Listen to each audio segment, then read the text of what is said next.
Hello everyone, today we're going to be talking about the Advanced Velocity Drives Festo EIP add-on instruction from Rockwell. From Festo, which is in use in the Studio 5000 or RS 5000 software in order to control the drive. So from Festo here, let's just go here, get the layout here. So the general layout here is we've got the Rockwell PLC over here, we've got a switch or something, we've got a CMMT-AS or ST controller, take your pick, they're both the same as far as control standpoint. And a prerequisite to this particular video is that you have installed the Festo Automation Suite. So Festo Automation Suite is the program for configuring the drive here. And we've already configured it, downloaded the project, and we're online. And we've commissioned with the software itself. So now we're ready to connect the software that's controlling the CMMT controller to the PLC. Okay, so I have a variety of Rockwell software installed on my system here. This is a Windows 10 operating system, and the oldest version that will run on Windows 10 according to Rockwell compatibility is version 20.04.02. So I'm going to do this application with that older software, that way anything's compatible moving forward. That's how I always try and do things, as old as possible, that way they're always forward compatible. Okay, so I'm going to double click this and start the software up, and we arrive at this blank screen here. You'll come up here, do new. Come in here, you'll configure your controller, give your project a name, give it a directory to store everything in, and you'll hit OK.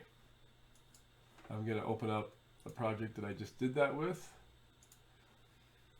I went off to do anything so slowly, and I gave my name a PLC. It's version 2019. This is the controller I chose. Nothing special beyond that.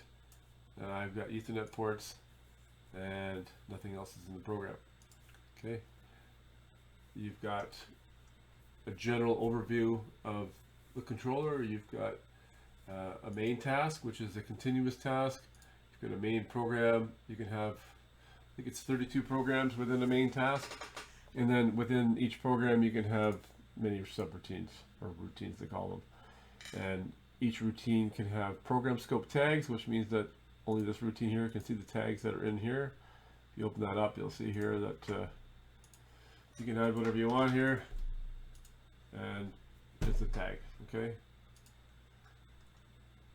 I'm going to delete that, and then there's controller tags. Looks the same up here, except the controller tags can be accessed from any program, any routine. Okay, so that's pretty generic when it comes to software. And let's move on here. So we need the function block or add-on instructions from Rockwell, or for the Rockwell software that are made by Festo. We need EDS files for the CMMT controllers. All that is available on the support portal. So I'm going to open up my browser here and navigate to the controller here. So I went to Home Great Britain. You can pick wherever you want. Hang on, I'm going to cycle back. You can pick, it's just www.festo.com, and then you come into here and you pick your country and so on and so forth.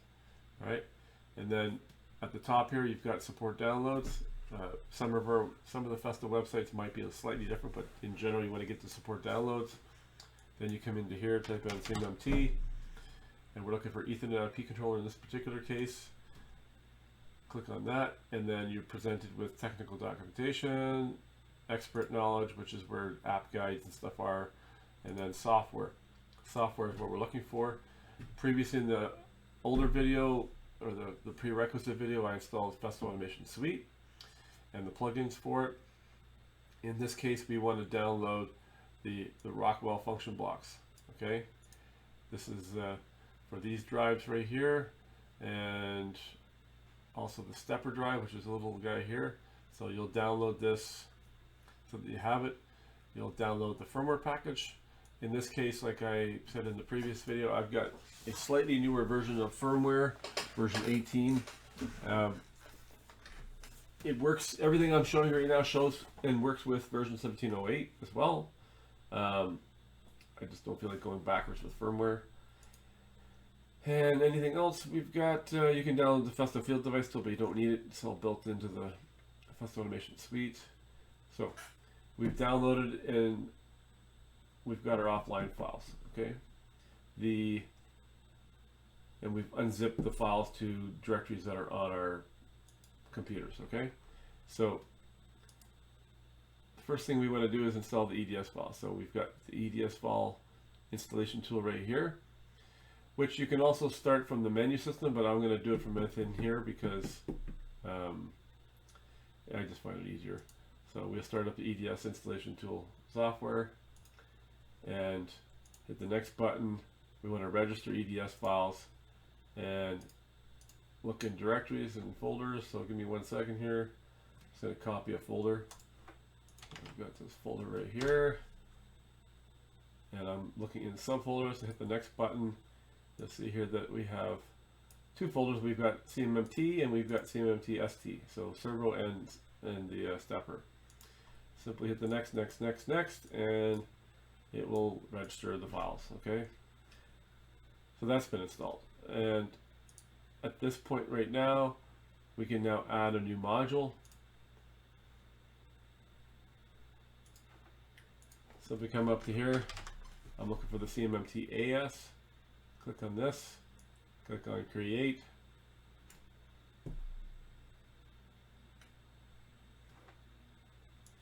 And now we start configuring and giving it a name. Alright, so I would like that name right there. This right here, of course, has to match our IP address, which was 185. If we forget what that was,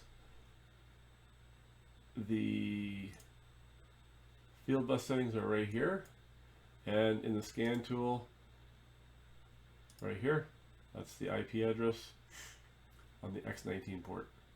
Okay. The next thing that is significant is the data size. Okay, the default right here is not correct. Hopefully Festo fixes this in the future. First of all, it's supposed to be an integer, and in all cases when using the EDS file, the data size is 12 and 12 in and out as far as integers go. And I note that because if you look at the Profi drive specification for the 102 Telegram, you will see here that we are only 10 words deep, so 10 integers. So theoretically, you would think that you would come in here and do a size of 10, but as you can see, it's not changeable, and that's the size it's going to be. Okay. Hit the OK button. Yes. And going back to here, connection size, that's up to you. 1 millisecond is the fastest it'll go, so I'm using 1 millisecond, and that's it for this configuration. So when I hit OK, it puts the EDS AOP over here, and at this point we want to look at downloading to the PLC just to see if we're communicating. So that's the intermediate step. You don't have to do it, but I'm just going to show that I'm doing this. I'm going to find the PLC here. Okay, and hopefully, well, maybe I should show that. But in order to get to this stage right here, you have to have configured rs links with some things here. So let me just go find that software for you. I'll quickly show a setup for that. Okay, so I started the rs links classic or light, whichever version, they're all the same.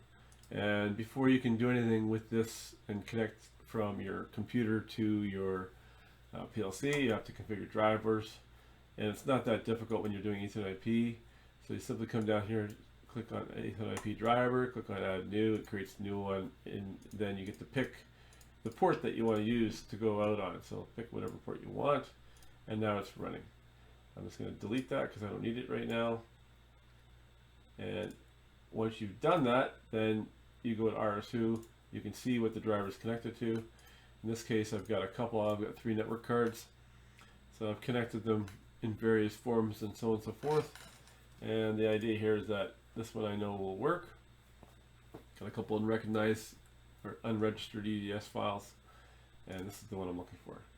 So once we have that, it's permanently put into the RSLinx Classic here, and we can close that.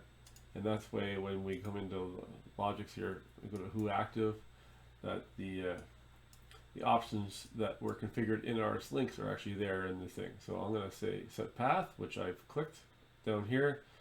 Now that I have the set path, now I can use this to upload, download, so on and so forth. So I'm just going to download and get online to see if we have any errors. So we're going to do a download. Put it back into run mode.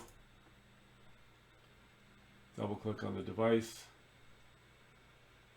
Go to connection. There's no fault. Module info is as shown here. And we've got the 185 here. We've got a name of the host. Got the subnet. It shows you what the port configuration is.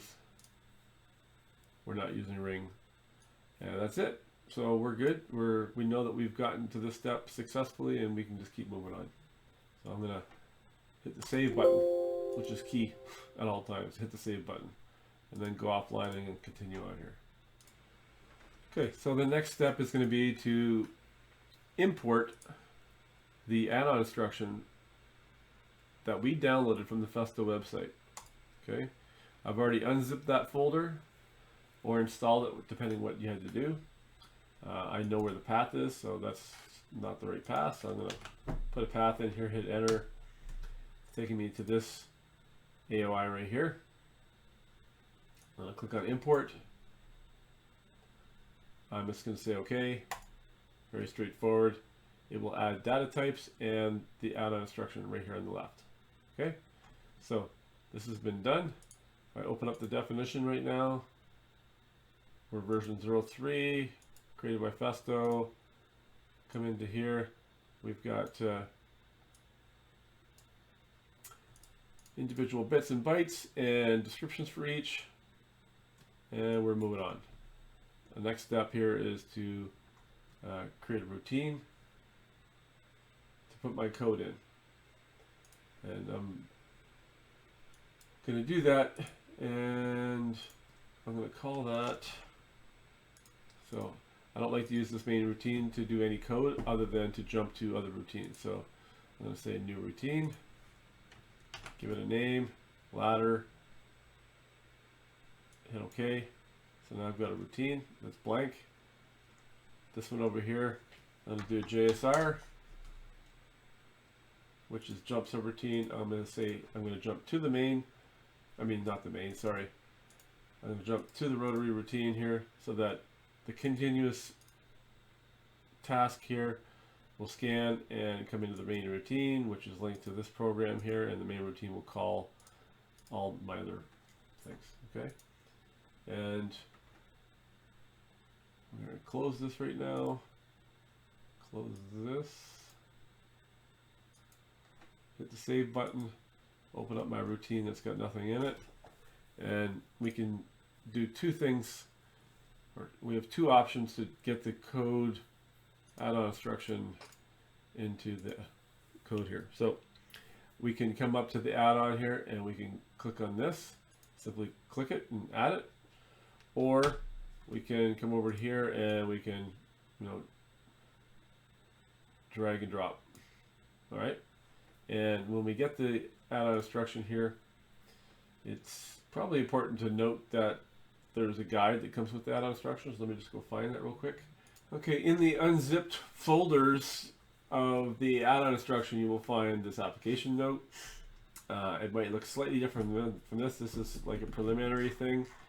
and it shows you step by step how to do everything that I'm doing here. I'm just doing this in the video so that it's a little more user friendly, hopefully. And this particular guide talks about the 3 or 4, there's actually 4 add-on instructions that are offered from Festo. And if you scroll, it might be a PDF you have. If you scroll, we have the basic and then we want the advanced. So it starts talking about the advanced and everything about it and so on and so forth, okay? I'm not going to show this any further because you'll get it with the add-on instruction. I'm just going to close that and we're going to move on. So the idea here is that every add-on instruction has a unique instance, and in this case we're just going to start configuring that. Okay, so double click. I'm going to zoom in a little bit here before it goes too blurry. Okay, so we've got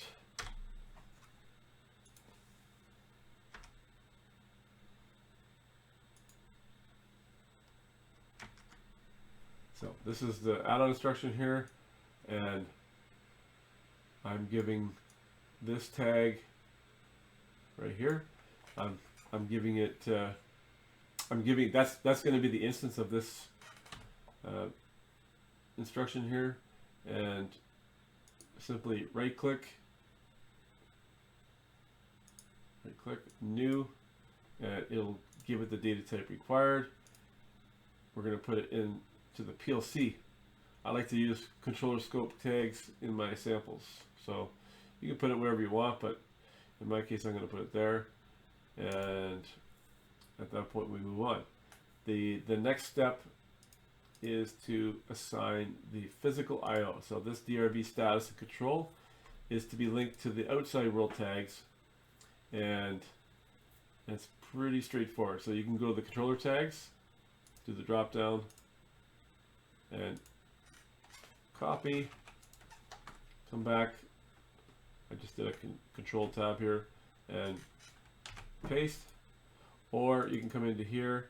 This is the outputs, the control is outputs.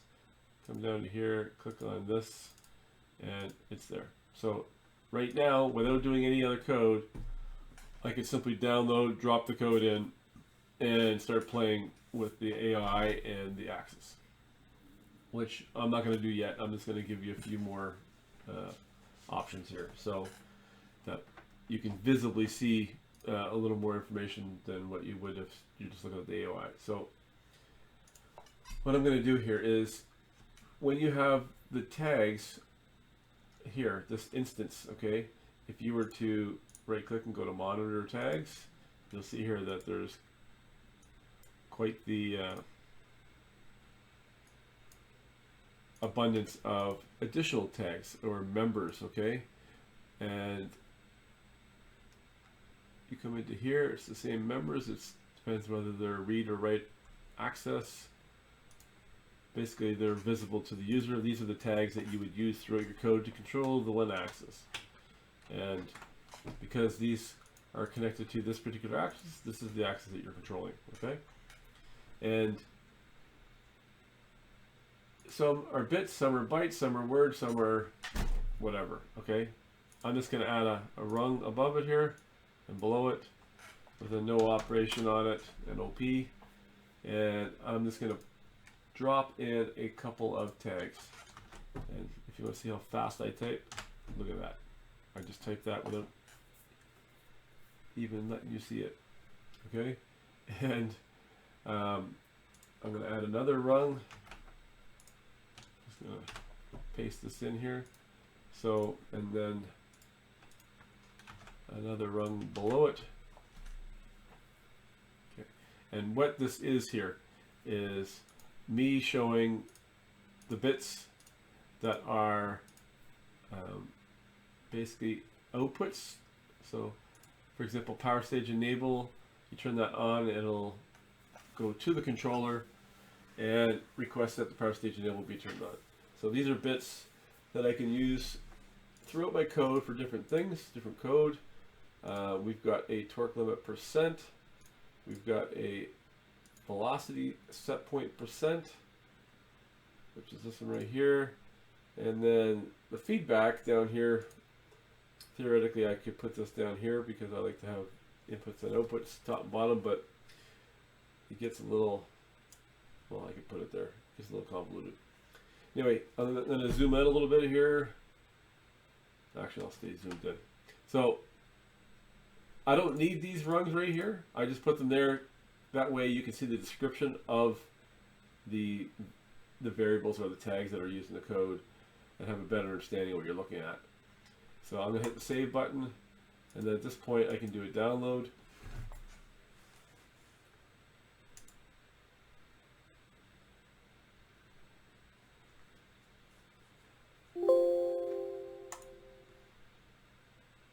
Put it back into run mode. Right now it says that the drive is inhibited. So if you go to the Festo Automation Suite here, you'll see here that I have these enabled. So I have the plugin is in control of the device. So I'm going to turn this off, go back to the software. So we're not inhibited anymore, and we can move on. At this point, I can come in here and do a 1 right here and enable the axis. That's, of course, depending the fact that we are okay. It's the same as coming up here doing a Control T or a right click, toggle bit or Control T. So over here, toggle on, toggle off. I'm basically toggling this bit. It's live. And do I have any faults? No. That's pretty unique. Considering I always have faults, but I don't. I can still have this open and look at everything. If I have a couple extra faults here and I come into the AOI here, I can come down to the fault acknowledge, which is this bit right here. Control T, and you'll see here that we just cleared a couple of faults, okay?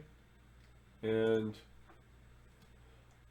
to start using it, okay, so the torque limit percent, if you have 100, that means that you're limiting the torque 100%, okay? So this is not good from your application standpoint. The velocity set point, you need a set point. That's better than nothing. So let's just see what happens when we enable a set point. You have to enable the power stage. We have it active, and we're going to enable a set point. And we'll see here that nothing is moving. Well, that's because we have 100% torque limit. So if I reduce that to, let's say, 90%, and well, put it down to 0. And it's still not moving. Let's see what else we can find here. And what you should have noticed is that I have no velocity set point, because the velocity set point is set up here. Torque limit percent is here. So let's just put this back at 100, and the velocity set point at, say, 50. Axis is still not moving. Put this at 0, and now we're moving. And I put this at, that was 50%. As it says, this is a set point in percentage. So if you compare that, let me just resize these windows a little bit here. So one nice thing about the application is that you can take this window here, click and hold it, and drag it away, and then you can get a little more information on the page. If I bring up, let's move this out of the way here. So I have the two screens here. So if you go to the field bus page, you can see here that our original base value was 10,000. So we're requesting 5% of 10,000. That's 500 RPM. If I did 10%, that should be 1,000. And now we're using, we're moving or requesting 1,000 RPM over here. Okay, so again, right here, we've got a set point value velocity, okay? And it's really that simple. Now, if I come down to here and I want to limit the torque, usually by hand, I can slow it down a little bit. See how my set point's going? I don't want to break my axis here. I'm just going to move it down a little bit more. So I'm limiting the torque to 95%. So whatever the torque output is, it's only allowed 95% of that. So I'm only getting 5% torque. And I've got it limited here. So I have a demand value of 1,000 RPM, and I'm not even hardly moving. I can slow it with my finger here. And that's it. That's how you use this. You get a feedback of actual position. Those are not in millimeters or RPMs. I think those are in increments. It's basically looking at the encoder. That's a Siemens Profinet setup. The velocity actual percent is exactly what it says. It's the percentage of the actual velocity, which we've demanded 10, and we're hovering at 9.9 to 10.2 probably. Okay, one other thing I'd like to add here is some code. So because this velocity and the torque limit are in percent, what we can do here is the following. I'm just going to add some code from another project that I've done here.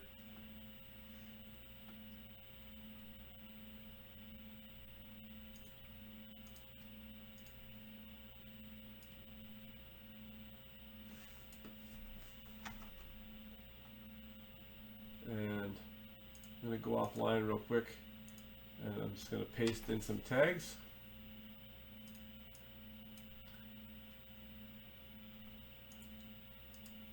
Okay, the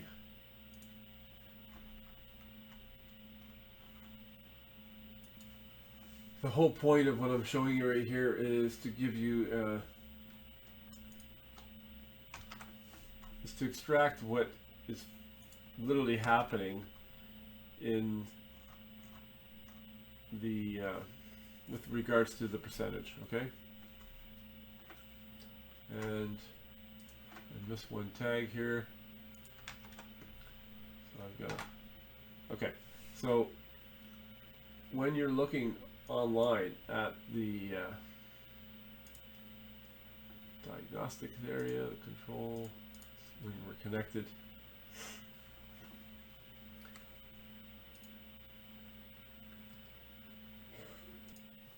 okay, so typically what you want to do, I'm just going to again drag and drop so that I can get this window out of the way here, and resize this window a little bit here. Give me 1 second. Okay, so I'm downloading. Sorry, I missed one little step here, but I'm downloading the code that I just made here. I'm just putting this torque limit percent back to something acceptable, and move this over, get a little more into the picture here. So what I'm trying to show you here is that we have, in the add-on instruction, we have two set points. We have a velocity set point percent and a torque limit percent. So you kind of need to understand what those are, okay? And what I'm doing here is the calculations. I'm converting the percentage, multiplying it by the known factor. So I've explained this in the note right here. There's a range, and I do a little bit of compute instruction, and the percentage will then provide you with what the actual demand value is for that particular variable. So in this case right here, this is the torque limit. This one down here is the velocity. So let's just see what happens here. Let's go and enable the access. Reset any faults. It's enabled. Enable the set point, which is nothing right now. So toggle that on. So we're enabling it to do nothing. Now if I go down to here and I demand 5,000 or 5%, you'll see here that that percentage, where did my numbers go wrong here? So I need to go to, give me 1 second here, I need to go find my parameter here. 1 sec. All right, let's do this live. That way you get a picture of what I'm doing here exactly. So I'm gonna open this up a little bit here and bring this in here, and we want to go to the field bus tab, base value velocity here. So 112.807.01, 112.807.01. So that right there needs to be the same as this value right here. So 10,000 and 10,000. And if I do my calculation here,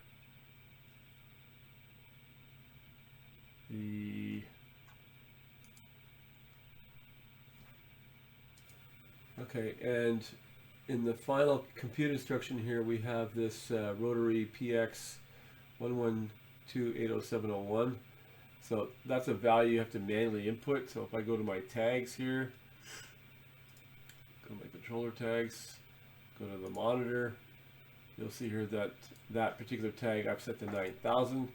So either I match what's in this variable right here, or change it. So in this case, I'm just going to match it, 10,000. And now when we go back to here, we'll see here that the 5% after the compute instruction here and here, then we've got a demand value of 500, and the value of 500 matches the set point value velocity here. So it's moving at 500. Let's go down to the torque. It's the same concept down here. The torque value right here is going to be these variables right here. So the PX381.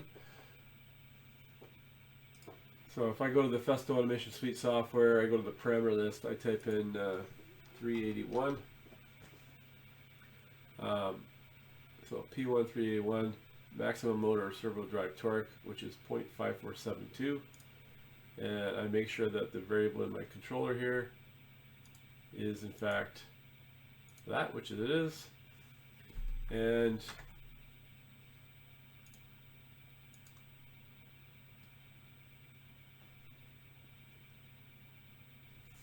I limit this to something where I can actually hold the value of it. So I'm going to stop the axis right now, and I am expecting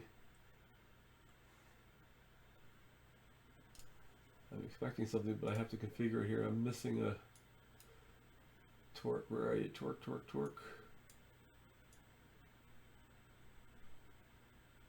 Torque set point.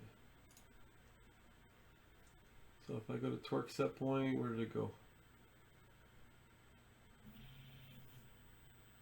So torque set point is there. You have to refresh at least once, and you'll see here I'm demanding a value of 0.02736, and it's reflecting that here. So this code right here is not mandatory in your code. It's just me giving you some extra stuff so that you can relate the relationship between this and this.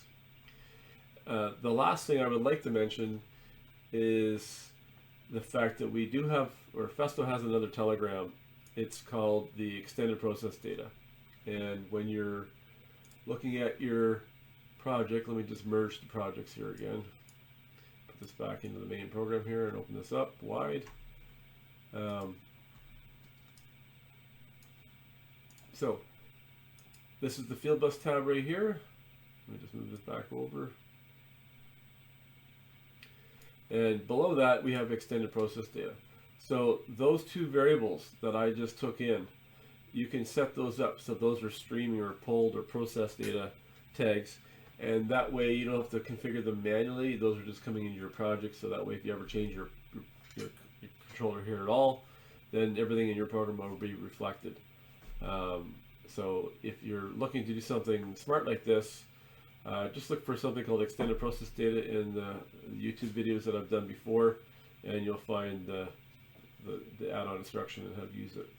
Okay, Thanks, and hope everyone the best luck in their application.